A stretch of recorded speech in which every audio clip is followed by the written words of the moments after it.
Ethan Wiley, and you are listening to The Movie Raid. It's time for the movie raid, and tonight's victim is a writer, director, producer, and occasional puppeteer, and that's Ethan Wiley. Hello. Hello, and I'm glad to be here. Oh, you sound so ecstatic. I ain't feeling it. Let's go. Let's start talking about the puppeteering. Who cares about the writing and the directing? Yeah, who cares? I mean, let's talk about Gremlins. Yeah, just so you know, he did do some puppeteering for Gremlins, and he also wrote some films such as House 2, Children of Corn 5, and so forth. Many other films, including independent films, correct? Including which one? Independent films. Yes, yeah. I wrote the original screenplay for House, and then wrote and directed the sequel. And most of the projects that I've directed, for some reason, I've also written, and that wasn't by design. It's just kind of the way it's been. So, except for House, all of my credits are generally, or if I'm directing, I've always been the writer at the same time. Yeah.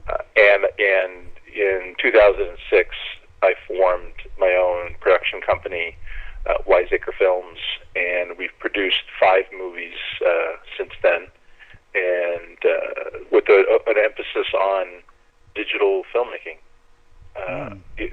Before I formed Wiseacre, I was looking at the big shifts that were taking place in the film industry, budgets getting bigger and bigger, and budgets getting smaller and smaller, and the kind of middle class of movies kind of disappearing. And so it was becoming an industry where either you get a credit on $100 million budget movie and above, or you're working in kind of the low budget realm. Do you prefer that way, though? I really do like the independence of it, and kind of being my own boss. But part of that for me was just kind of coming to terms with being a producer, and taking on, I'm going to do the legal work that's required, and working with the unions, and I had earlier in my career very much focused on, I don't want to be a producer, I want to just do the creative thing. I'm not good at the kind of business side of things, but I've always been very organized, I guess, as a director, and involved in all the aspects of the filmmaking. And so I realized that I acted as a producer in a lot of ways of the films that I had directed, and even on House, I was organizing, and advising the producer and director on how to do the special effects, who to hire to do the special effects, and so it's not the usual role of just the writer to do those things. And so I've always been involved in the craft of putting together the movie, and I'm a musician, and so I've actually done music for movies as well, and so a lot of those different weird skill sets make for a good producer, because I know a little bit about each aspect of filmmaking. I'm an expert in none of them, but a generalist. I'm a generalist, and so I can kind of deal with a lot of different aspects. So I decided to start my own company, and yeah, it's been a lot of fun. No. And we've been doing films with these digital cameras since 2006, and really working to try to get a cinematic look and feel to these low budget movies, and bring hopefully some good writing and some production values to these films. And a few of them have turned out pretty good. So that's been my emphasis for the last 5 years. And I'm developing a couple of other larger budget projects that aren't so easy to do on a low budget independent scale as well. Always have been, always will be, I guess. But as a producer, I really wanted to get my feet wet and learn that side of the business, and it was much easier to do that doing a lower budget, because I could approach financiers and they would say, yes, that's not too much money that you're asking for. Yeah, we'll give you a green light to do that. Where when you go into the higher budgets, you can wait for years sometimes to try to get just one project off the ground. So while developing bigger things, we decided, hey, let's just start shooting some movies with these new tools. We cut on Final Cut Pro. We don't even bother with Avid machines. It's very much a guerrilla kind of do-it-yourself style to the filmmaking. But yeah, it's rewarding on the things you learn and also just the control you have. And we've actually had a lot of fun making these movies. Yeah, usually between the big and low budget films, it's like when it's a big budget film, you also somehow got to make that money back if it's like let's say a $10 million film or $1 billion film. That's right, and I'm proud to say that no one has ever lost money on any movie I've ever been involved in. They've either made a modest profit or large profit, and I'm proud of that. That I've never had a turkey. Yeah. And so that's partly the game, is to work within your means and do your best within that, and not overstep and get yourself into trouble. And so we've been pretty good at doing that over the years, and working with some good partners. It's always good to have good collaborators, and I've been working a lot with a director named Rene, who most recently directed the Scorpion King 3 that's coming out soon, and he did Death Race 2. Yeah. Which came out earlier this year with Luke Goss and Danny Trio. Mm-hmm. And so Rule and I have collaborated on a bunch of different things, where if I'm the director chair, he's been doing the cinematography, being the DP, camera operator, and then we collaborate on the stories or co-produce them. Or if he's directing, I write the script and produce the film. And so, part of it too is not having an ego and being able to say, hey, okay, you got some money to do a movie. Okay, I'll move over to the producer chair, and you take the director chair, and next time it might be the other way around. And so, working with Richard Jeffries, it's the same thing. We kind of figure out who's most appropriate to direct a certain thing, and then the other partner, does whatever they can to help that director get the movie in the can and get the shots he needs. And so I'll shoot second unit stuff for the other films of the people directing. I worked that way with Jim Isaac in the past, where Jim Isaac is the director of Jason X, and we most recently Pig Hunt did second unit directing for me on Children of the Corn, and so I've always liked to work that way, finding good people that you can really trust, and then give them a lot of responsibility, rather than it being I'm not much one for the auteur theory. And I think that probably comes from being a writer first.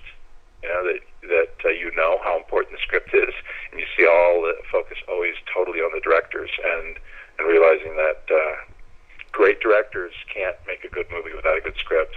Yeah. And so I never really had that thing of directing as the absolute end all, and so I love to direct and do any opportunity I have, absolutely. But to me, it's always more important to tell the story and make a great movie, and whoever it takes to get that done, then that's what we try to do. Yeah, and especially when those two occupations, it's a big pressure on that artist, because especially if you're working for a major company, sometimes you don't get the freedom what you want to do, and you got to do it in this amount of time, in a really short period of time, and some films just go down that way. Yeah, and that's always a challenge at any budget level. The same pressures. You always maximize how you spend the dollars, whether you're doing $100,000 production or $100 million production. It's amazing how you run into the same kind of issues, just at a different scale. Yeah.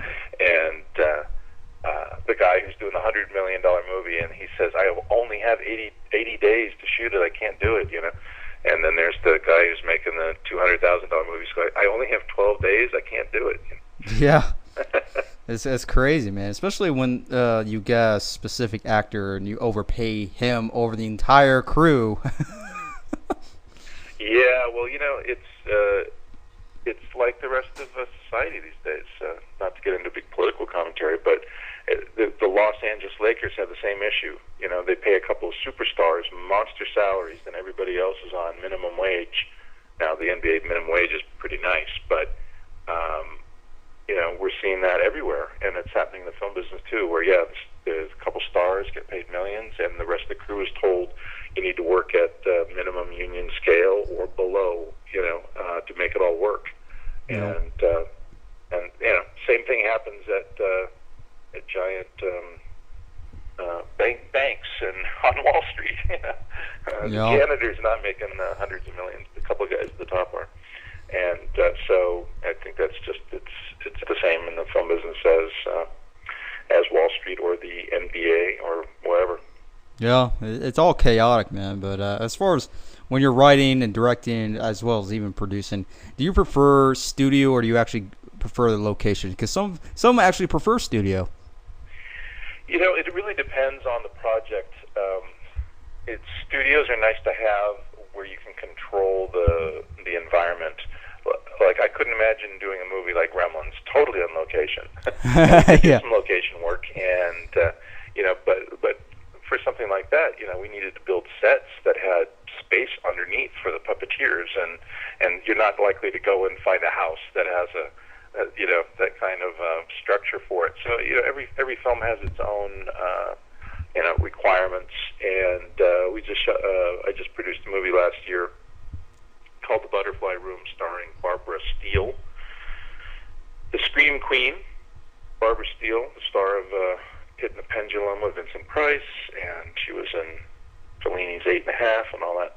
Anyway, we shot everything on location, and then we did a couple days of pickup inserts on sets, because we really needed the control for doing kind of certain effect sequences, and it was a cost thing too, where, hey, it's actually, we can build these sets on a small sound stage for the things that we need, cheaper than renting out the apartment again and getting the church parking lot across the way and getting the permits.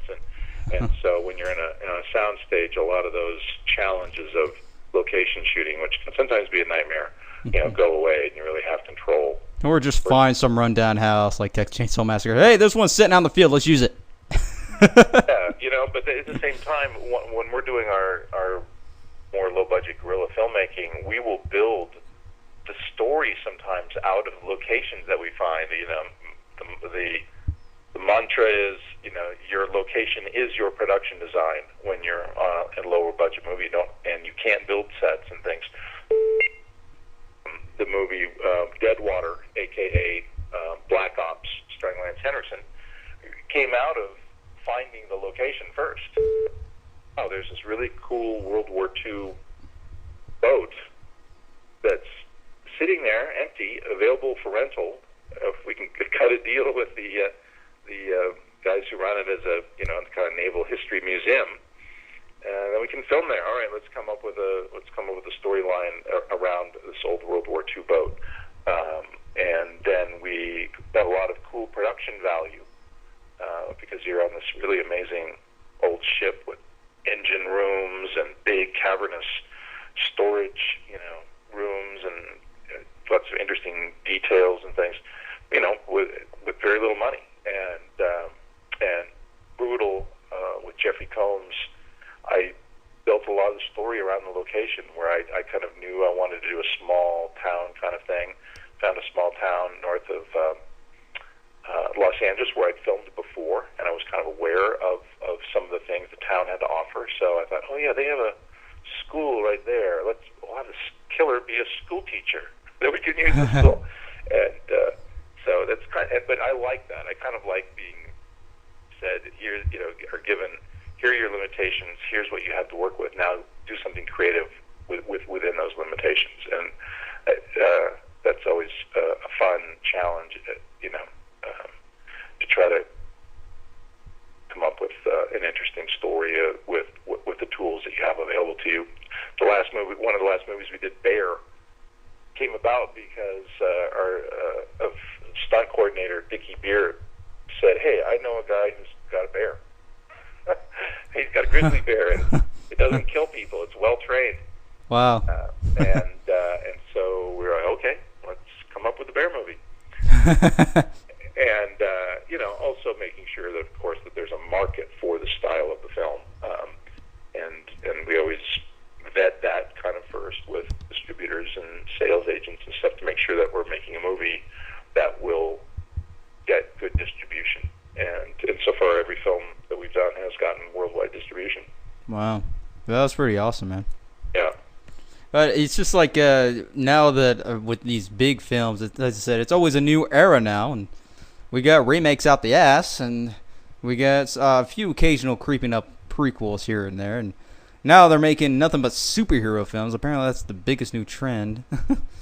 The other day I looked at IMDb, and they have a thing on there where they kind of track the top movies that are coming up, and 9 of the 10 were either a sequel or based on a comic book. Yeah. Well, comic books have been popular for years, but it's just like the whole, I think it's popular now. People are starting to watch this stuff, like what the older superhero films, like what they would watch, like Daredevil or the old Batman series or something like that. Oh, let's make a new one. Yeah, I have nothing against comic book movies, but when that's all that's being made, that gets a little frustrating. Yeah. It's a pretty simple thing. Comic books are pre-sold. They have audience awareness already built into them, and that's why the studios do them. The example I always give is if I were to come to you and say, hey, I want to do a movie about cavemen, but it's going to be kind of a satire of suburbia, and so they'll have cars that they kind of push with their feet, and instead of a dog, they'll have a dinosaur. And if you're the executive of the studio, you go, okay, that sounds kind of weird. What are you going to call it? And I say, I'm going to call it the Stonemans. and they go, no, thanks, pass. Now you go out on the street and you say, excuse me, have you ever heard of the Flintstones? And the person goes, yeah. And you ask 100 people in a row, and 99 of them go, yeah, we've heard of the Flintstones. Also, I know that song. Yeah, Flintstones, or Modern, Stone Age Family. Yeah, I always love that song. Okay, you go back to the studio executive, you say, we just went on the street, and 99 of 100 people had heard of the Flintstones. 88 of them could sing the entire theme song. Should we make a movie about that? And they go, oh, yeah, we should, right away. Because we don't have to market it. We don't have to sell it to people. We don't have to try to explain to people what it is. Where the Stonemans, you would be very, you have to go on this elaborate campaign, and now this imagining that the Flintstones doesn't exist, right? Of having to explain to people this weird kind of premise about it takes place in caveman times, but it's really a kind of modern satire of suburbia, and it's going to be kind of based on the Jackie old, the honeymooners, and people be going, what are you talking about? That's the most asinine idea I've ever heard. It makes no sense. But the Flintstones, yeah, I know all about it. So that's with everything, through the film business. And so when people go, why are they making a thing about an old 70s TV show that wasn't that good in the first place? You know why? This has been on reruns for 30 years, and everybody knows the name of that show. Everybody knows Starsky and Hutch. Yeah, and of course, you got the Jetsons, too. It's like almost similar. Yeah, and so that's, when it's very difficult to get, and takes a lot of money to market a movie nowadays, if the marketing department has their work done for them already, or a percentage of it done already, then it's a big giant corporation. Why would they say, let's do something original? Because it's going to cost tens of millions more to try to explain to audiences what it is, to get them interested in it, and then we don't have any guarantee that there's an audience for it. But something based on a best-selling video game, book, TV show, comic, then they go, yeah, we know there's an audience already. We know that this has already been proven in other markets to be a successful product. So now we're going to piggyback on the success that other people have already developed and established with that and cash in. Yeah. That's just the way it works. And so there are more opportunities to do original things, in the lower budget realm, I think. Yeah. But even that's a challenge too, A lot of the companies say, well, we just want to develop things out of the library we already own. Yeah, if it's like especially with horror films, if it's an existing franchise that was popular for the longest time, what they're gonna do, they're gonna remake it and point it toward the. It's supposed to be for the old school fans, but it goes toward the younger generation, so they say. Well, and I think maybe that's what they're banking on. Hey, the old fans of the old version will come to check out the new one, and we'll, expose the Wolfman franchise to a new, young generation. But also they own the rights. They know that the rights are totally theirs to control. Yeah. And that they won't ever have a dispute over who. We own the rights to this product. Yes, we do. We have for 50 years. Okay, let's do a remake of that. Yeah. Don't have to negotiate with anybody. We don't have to fight with anybody over the rights. I was one of the writers of Spider-Man, among many writers. Yeah, I bet. Yeah, actually, which one? The first one or the second one, or the third one? I was the writer before James Cameron.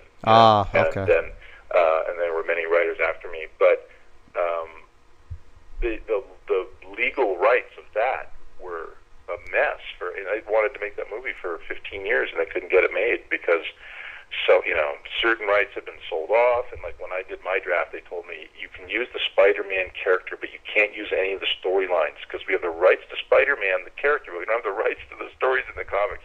And okay, so you had to make up a new villain. You can't use whatever villains were in there. You got to come up with something separate. So all this weird stuff that takes place. So once they know they've got the rights to something, they've got that sewn up, then it's just so much easier for them to make a big tent pole picture from. Yeah, unless the economy's shit, then they'll hold off for it. But when it comes to that, do you think it's more of a cop out when they do remakes like this for the writer or the director themselves? Do you think it's more of a cop out when they do it? When who does what?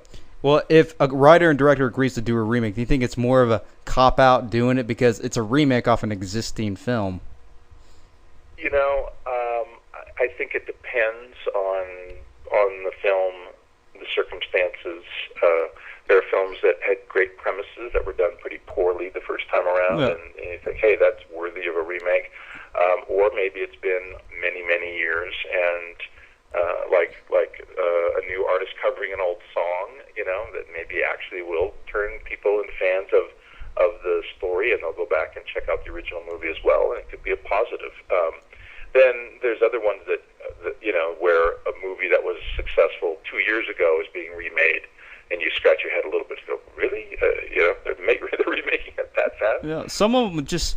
some of them is either based... It's good and bad at the same time. Some of them are based on ego and say, hey, I'm going to change this and this. I like this a lot better than the original. I'll change this and this. And sometimes the film does go well as far as remake, and a majority of them just don't. Yeah, well, I've heard rumors that they're talking about remaking Gremlins. Oh, really? Yeah, I don't know where that stands right now, but yeah. This days, and it's kind of, again, it's all through the society in a way too, where music now is based out of DJs recycling other people's music rather than creating original music of their own. Mm-hmm. And so this kind of recyclable culture that we have, I think, is losing interest in what's original and what's there to be just kind of reconfigured and transformed into a variation on something that's already been established. And so I think it's the way that the culture is going in a lot of different ways too. Yeah. And the debate over what's original or not, they always say, oh, there's only three stories, right? Man versus man, man versus nature, and man versus self.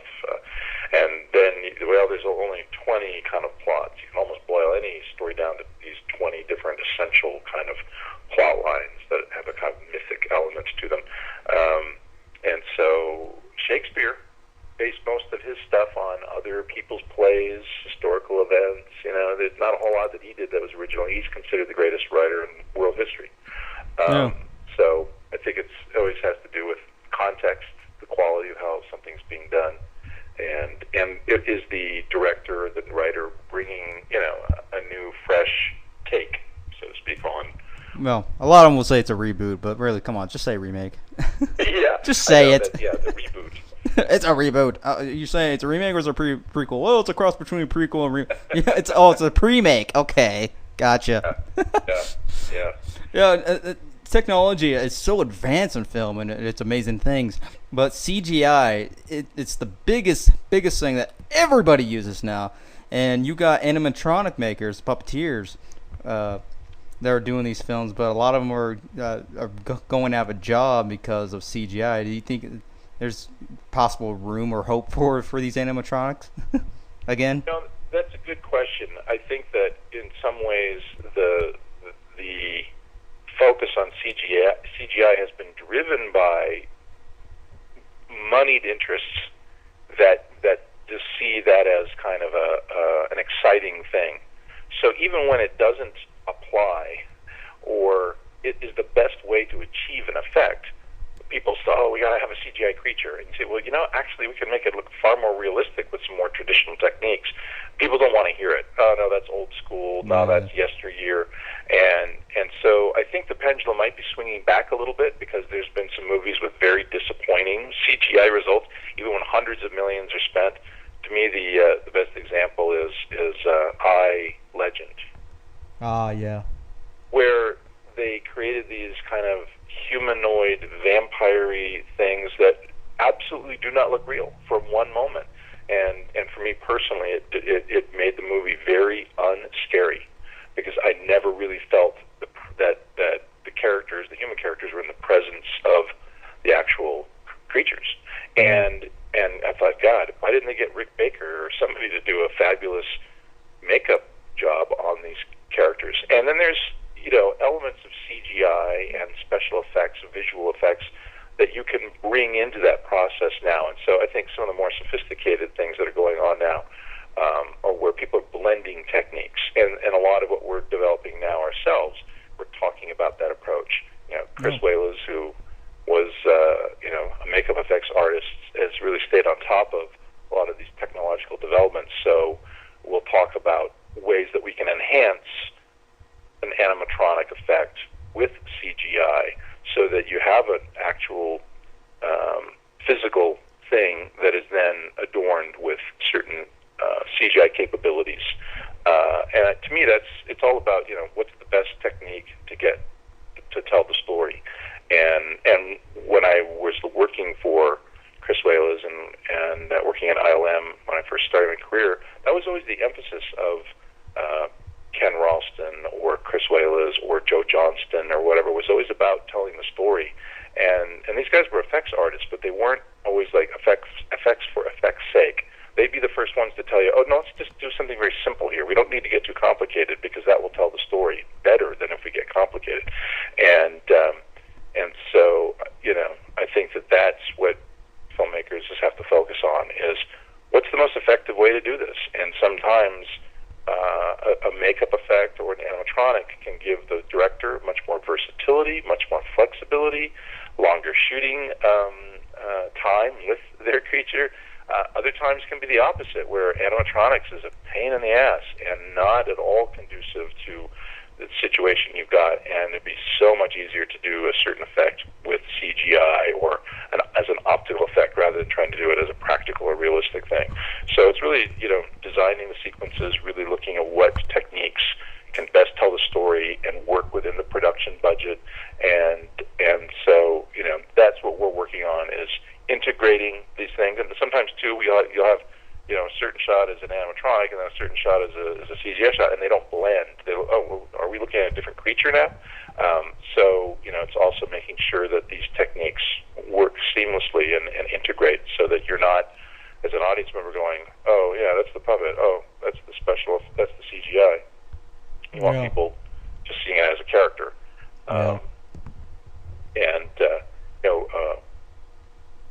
William Randall Cook, the animation director for the Lord of the Rings series, I think it's something that Peter Jackson, did very effectively with the Lord of the Rings series, was knowing when to use stop motion animation, when to use motion capture, CGI, when to use makeup effects, when and got a lot out of those movies, because he's really smart with those techniques.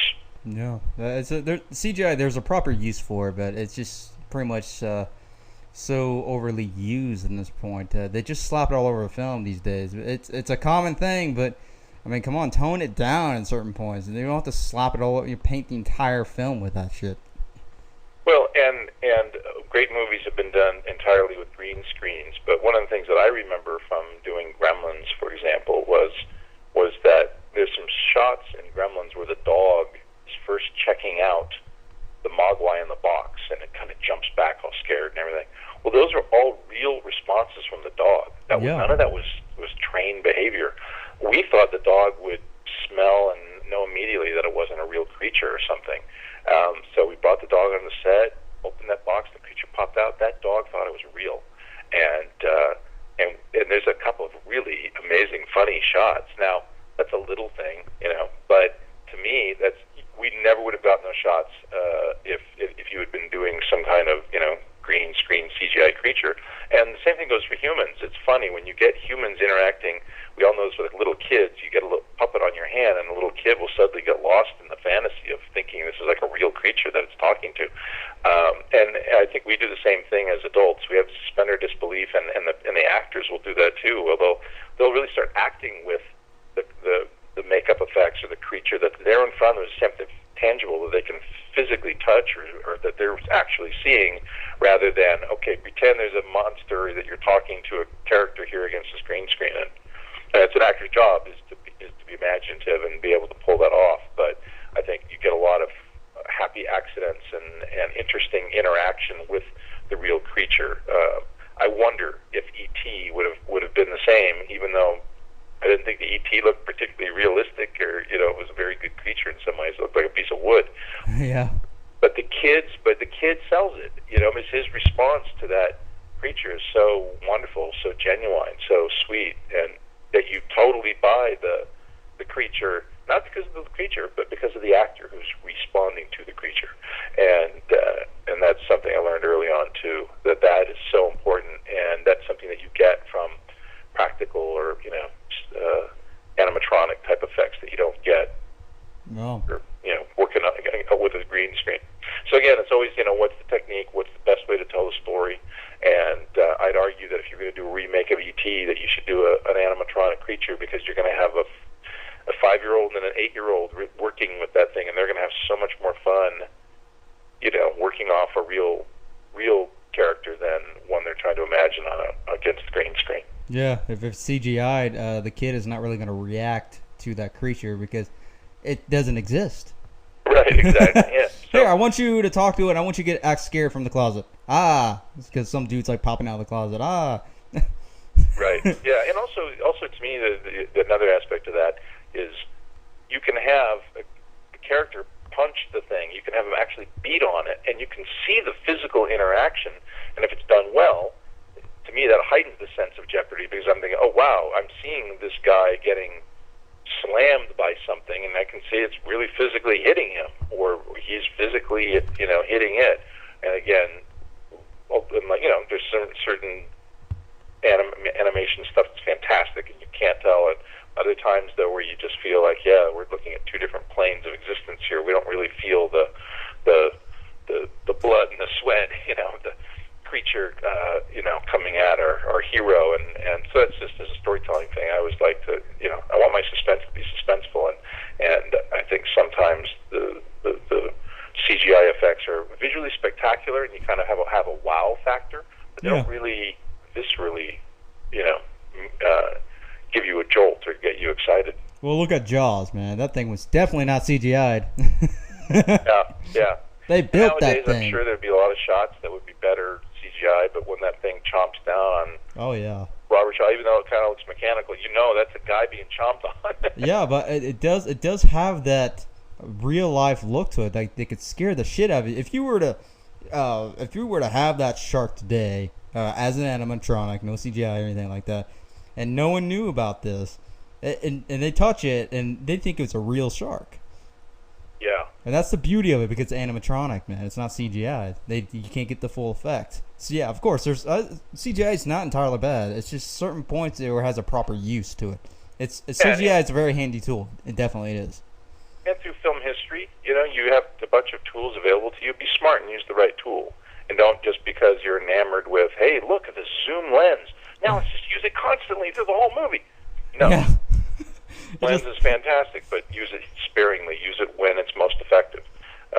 So the same goes for effects. You don't want to take any technology. And so I think there was definitely a stretch of films there for a few years that were going in that direction because of the excitement, because of the innovation that was developing so quickly.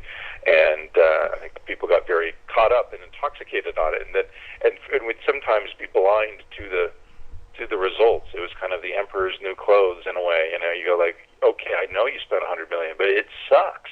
It doesn't look real. Yeah. Do it again. Come on. Yeah. So I think that like with anything, then people kind of settle down a little bit. And same thing with 3D. Every movie's got to be 3D. Well, no, but it's great when certain ones are. So let's think about which. If the story, if the style of filmmaking is going to really play into a 3D experience and enhance the storytelling, or it's just going to be kind of a distraction.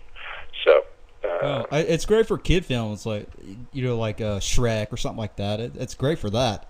Mm-hmm. But as far as film wise, it's kind of a gamble because it's got to actually look decent, especially in 3D.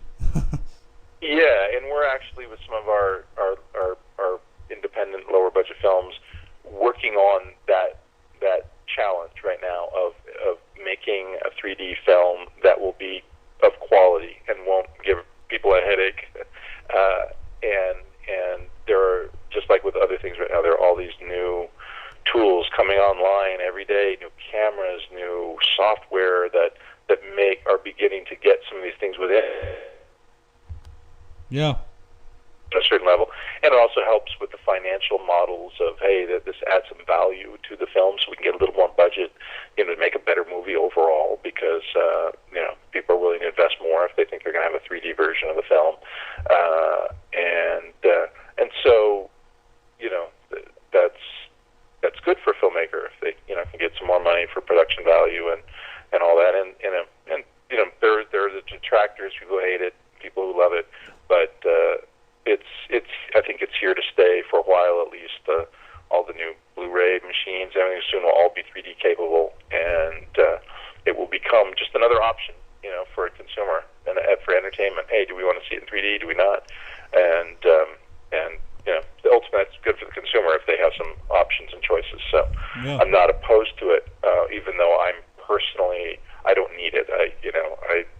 I'm happy watching a film in 2D, but if people get enjoyment out of it and the technologies continue to develop, I guess the main reason I don't like 3D is I wear glasses, and so I just have to put those clunky glasses over my glasses. That's the most comfortable way to watch a movie. I'd rather not do that. So what, you want to look like a nerd or something? Yeah, exactly. Yeah. Yeah, it's as I said, technology has advanced so much, and now everything's so digital. Everyone's putting their films on digital now.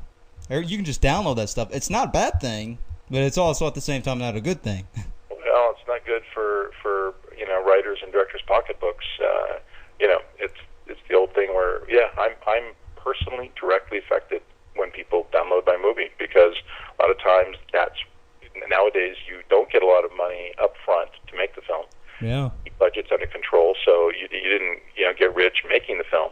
Now you've got a piece of the profits, and that's not just gravy. No, that's what you live on. And so I'm personally affected every time someone downloads a version of my movie. And so but I put the blame not on the consumer, but on the corporations and technologies that developed these technologies that allow people to so easily pirate their content. I mean, they should have figured out a way to build in protections and things before unleashing this unwieldy beast. And so they've kind of they've created the problem themselves because people weren't downloading pirated copies of movies before they had the technology readily available to do that. So, no. And I think that the metaphor of, well, would you steal a car is not really right, because to steal a car, you have to go into the street where there are cops, you have to risk being seen, you have to get a crowbar and smash in the window, then you got a hot wire. Very complicated, dangerous, risky. And so if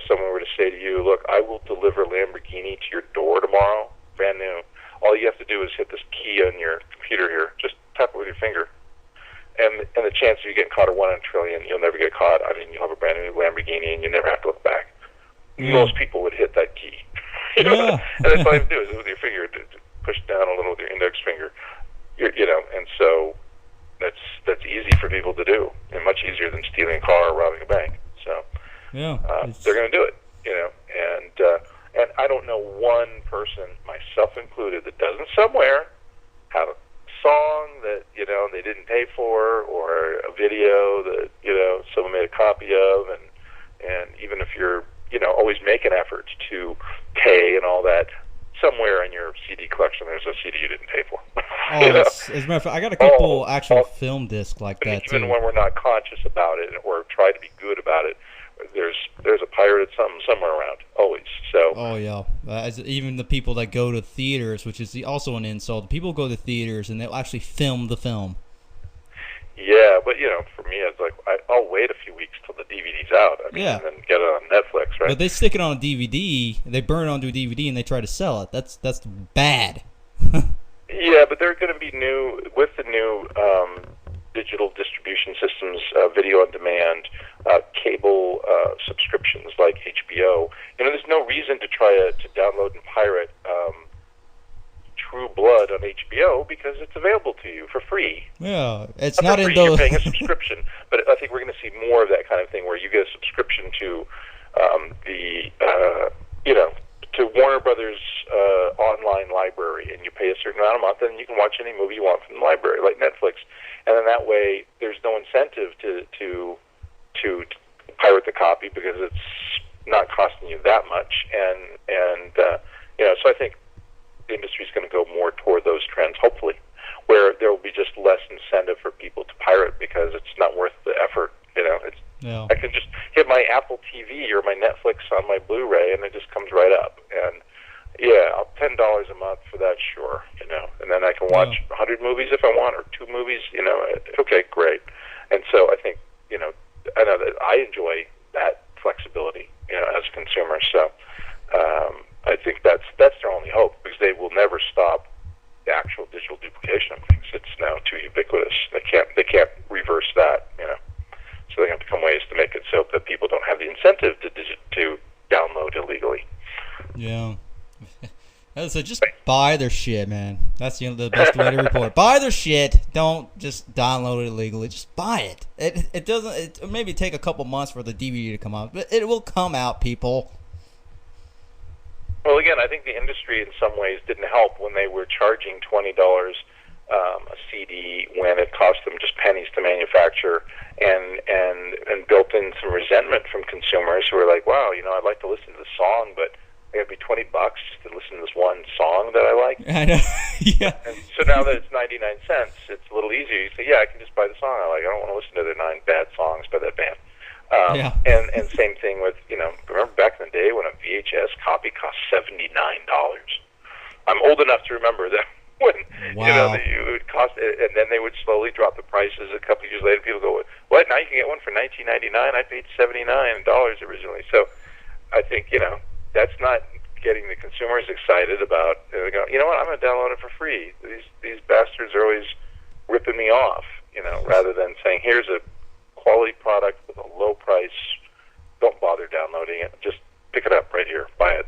And I think they're, hopefully that some of the trends are working in that direction. Well, unless the companies sell it directly from their company, go for it and buy it. It may be a little expensive, but go buy it. It's right there in front of your face. You don't need to illegally download it. That's the best way to support, man, because you're getting money in your pocket for the work that you do. Right. So you got to make money somehow, and it's.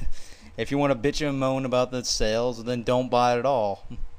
Well, it is a serious concern. I mean, most people in the film industry, like you were talking about the NBA earlier, the average NBA or NFL star is in the league for 2 years, and so you think, oh, they're rich. He made $400,000 for every year he played. Yeah, for 2 years he made a total of $800,000, and he spent his entire youth, working, doing nothing but playing basketball, and now he's 26 years old and really doesn't, has to start a new career. and Yeah. you start amortizing. Okay, well, how much did he really make on a yearly basis for all the years he played basketball? You know what? He made $50,000 a year. You know, he made a nice middle-class living, and so a lot of people in the film business are the same way. You know, you kind of get a big payday when you get a movie in the theaters or something, and that's really great, but then people don't see the 3 or 4 years that goes on between them when there is no paycheck that comes in because you're working on a new project. And at the end of the day, you kind of average out, how much money am I really making? And you go, yeah, I make a middle-class living. I'm not super wealthy. I'm not poor, you know, but and I think there's a lot of people in that realm, in that level, who are being very affected by the changes in the business, and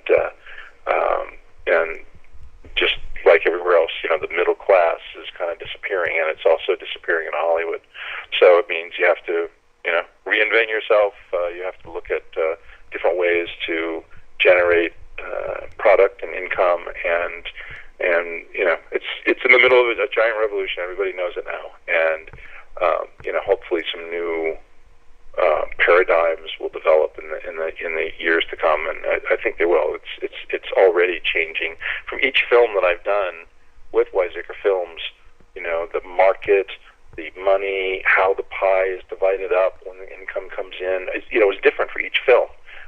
It's changing that rapidly, and we're seeing a few positive things now beginning to happen. So, yeah, I just, you know, what you know how to do is make movies. It's what you keep doing. Yeah, do what you can, man. All right, we're going to wind down the time, but let's talk about your new projects that you got to come out again. Well, we've got a couple of new things. We're looking at shooting a film in China, which is kind of interesting. It's a creature film that's based on China's Bigfoot legend. Nice. They have their own legend called the Yeren. Yeren. Yeah, it's Y-E-R-E-N. Yeah, not urine. Yeren. And so Yeren means wild man. And cryptozoologists are kind of interested in this story because where in these remote mountains of China where they think they've seen these creatures, it's the same exact area where Gigantopithecus, the largest ape to ever walk on Earth, was, and they found fossils of these creatures in the caves up there. And for example, we've never really found monkey skeletons in the Northwest, but we have here in China, and so that adds an element of intrigue kind of to this legend. And so I was approached from a producer in China that, you know, asked if there was some kind of creature film or horror film or fantasy film that I like to do, because for a while those were not really done much in China. The government was, you know, censorship and different things, the occult, different things like that they weren't that interested in. But Avatar really changed their attitude and really opened that up. So that's kind of an interesting opportunity. And so the first person I called was my old boss, Chris Whalers, who is an expert in legends and myths and creatures, and you know, and so I called him up and I said, "Hey, have you ever had some kind of like fantasy story, that like a Chinese story?" And he said, "Oh yeah, the Yeren. I've always wanted to do a movie about the Yeren." And I was like, "Well, what's that?" And so, you know, he explained it to me, and we started doing research and found that it's really cool. And so, what I kind of like about it is we've seen Bigfoot movies, but this is really a new variation on it, and it has its own unique properties, and because of the location and everything, it's going to be a lot of fun. So that's one project we're working on, and then we've got another one called Baby Zombies. Baby Zombies. Which is a little bit like a Gremlins kind of style movie. It's kind of comedy horror, and we are, with that project, we're developing the baby zombies as characters first, and we're beginning to put them online with Facebook pages and creating the concept of the baby zombies first before developing into a movie. You know, it's this kind of new trend of transmedia, and when we developed the characters, we realized that these would make great video games. It would make cool figurines, and that there's a lot of properties they had beyond just making a movie about them, and so we're in the middle of developing that. So people should look out for Baby Zombies. They're coming for you really soon. And Chris's designs are absolutely fantastic. They're really funny, and they're cute and creepy at the same time, And so we've had a blast, and we just, Baby Zombies. It's just so wrong, and and so that's another one of our projects. And then we're developing a couple new, like I said, creature films. The Chinese films, and also we're right now looking at shooting some films down in Australia. So we're going international. Nice. Because of opportunities, and money is not so easy to come by in America these days. So we're actually finding investors overseas are much more willing to take a chance on film and things right now. And so, we're expanding our borders. Nice. And those are a couple of the projects. If people want to keep tabs on what we're up to, we've got a website, wiseacrefilms.com, and we'll soon have a dedicated website for Baby Zombies and some of our other projects. And we've also got a couple of horror, more straight ahead horror things that we're doing. And again, information will be going up soon on Facebook, at our website, and hopefully we'll have some new productions coming out next year. And this is all pretty much planned for next year. Any of it possibly coming out this year? I don't think, we may do some filming this year, but we're not going to have any releases this year. Our last release was Bear, which came out last year, and we may have some things going online like YouTube and other kind of media things happening, but a feature release probably won't be until 2012 at this point. I look at the calendar, boy, the years go fast. So we're already in coming up on July here, so things these days, especially with the economy days, everything is going very slow. Developing a project, getting the funding, getting the distribution deals. It's a long, slow process from when you're starting something from scratch. And we've made a lot of headway with some of our projects, including the Chinese project. But there's a learning curve, and suddenly going off to shoot in China, dealing with state, government bureaus, and getting approvals and permits, and it's a learning process. And but it inches forward slowly. I get frustrated, and my producer trying to say, "Look, you have to just be patient. It's just this is the way it is." And so, okay, all right, I'll work on something else while I'm waiting for you guys to call me back. But I think we will start seeing things, going online very soon. So that's kind of where we're at. Huh. Well, go ahead and plug in some other web addresses for people to check out. What's that?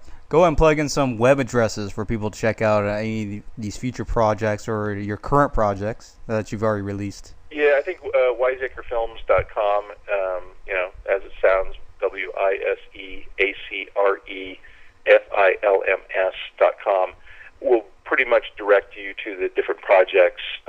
It links you to the Facebook accounts, we're, like everybody these days, really starting to work with the social media, with Twitter, and getting accounts up for the different projects. And when, for example, when we do the Chinese project, we're going to be doing a blog, which actually will be an interesting one. I know a lot of times, who cares? But